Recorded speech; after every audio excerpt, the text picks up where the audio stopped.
Common question we get in the technical support department is, hey, I don't have any hot water.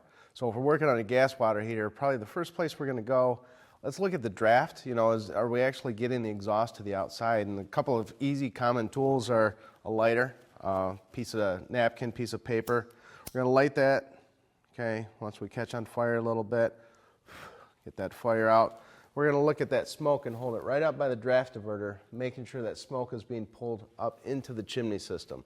Very critical we maintain proper draft for appropriate heater operation.